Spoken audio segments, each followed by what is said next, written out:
Hi again then guys, and welcome to episode 24 of Pumping Iron, the review series for the classic muscle car selection of Gran Turismo 6. And in this particular episode we're featuring the second Plymouth Cuda of the series. This is the Cuda AAR 340 cubic inch 6-barrel. Now, funnily enough, it's actually not a 340 cubic inch, it's technically a 339, but they round it up to 340, which is mathematically wrong, but still sounds better, of course. Now, the engine is 100 cubic inches smaller than the Cuda 440, which is, as we mentioned in its episode, one of the quickest muscle cars in the game in terms of top speed, at around 260 or over even 260 miles per hour under its own power. So how does this car compare? Because straight off the bat, the spec is lower. It's a powerful car to be sure, but the spec is significantly lower than the 440. The engine, which works out to 5.6 litres, which you can supercharge, produces 709 horsepower and 738 foot-pounds of torque, which, as I said, certainly is no slouch, but at the same time is no way near the 440, which produces just under 890 horsepower. As far as weight, this car sits at 1,276 kilos, so a tiny bit heavier than the Chevy Nova, which we reviewed last week. So reasonable for a muscle car, because it is a full-size machine. It's not small, it's 6'3" wide, well over 15 feet long, so it's not a small car. So the weight is pretty reasonable.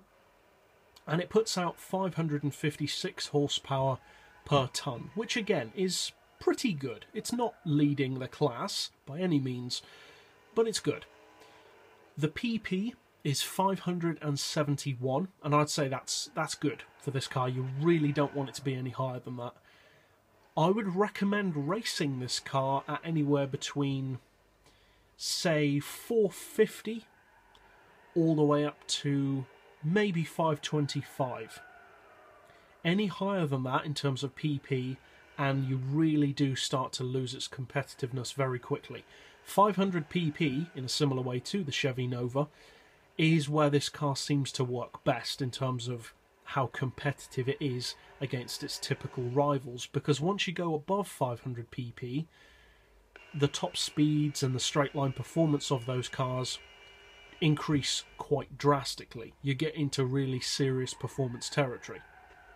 So this car, although fast for acceleration through its entire range, just doesn't have the top speed to compare with many of those rivals. Now, it's not a bad car, definitely not. The top speed, though, is around 30 miles per hour slower than the 440 Cuda, which, as we said, does over 260. This does around 230, 235 under its own power as far as my tuning goes. That's without NOS, of course, or draft. So, as I said, it's not slow. That puts it on par with the Nova or the Camaro or a Chevelle. So it's competitive for sure. It's just nowhere near as quick as the 440. Now, add on top of that the fact that this car costs 110 grand, and you kind of think, what's the point of buying it? It costs more than the 440, but it's not as quick. Well, there's a couple of reasons why it is worth buying, or why it's potentially worth buying to the right person. For one thing, this is a premium model, whereas the 440, alongside many other muscle cars, are not. And to have a premium muscle car, although you think, well, that doesn't make much of a difference, it really does. It makes the car so much more enjoyable to drive. You have that fully detailed interior. Even for people who aren't fans of the interior, it's still nice to know that you have it there if you want to use it. And just the overall look of the car, generally the sounds, in the case of this car it's a bit generic anyway, but generally the sounds are a bit better. Mainly though it is the visuals. The car looks more rich, the vinyl roof looks grainy as it should, like the real thing. The bonnet has that textured matte effect, it just looks good, basically, whereas if you put it alongside the 440 looks prehistoric in comparison in terms of graphics. Overall, though, in terms of performance, there's really no way that I can put a positive spin on 110 grand.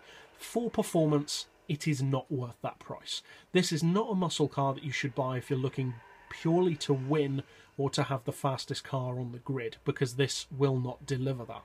It's very fast and very competitive, but it will not be the fastest on the grid, even in a muscle car category. So this is a car I would say for muscle car fans. If you're the kind of person who uses a muscle car as a means to an end, I would not recommend it. If, however, you genuinely love muscle cars of any manufacturer, then this is a car for you. It's a great collector's piece. It's fantastic to drive. The handling is actually very good, partially due to the fact that it has less power to deal with. The weight is reasonable, and it's a premium, and premiums do tend to have better physics in terms of handling. So overall, if you're a fan of muscle cars, you'll love this car, and you'll look over its downsides. If you're just looking for performance, you may want to give this one a miss. So, that's it for this episode. I'll see you guys next time, and as always, thanks for watching.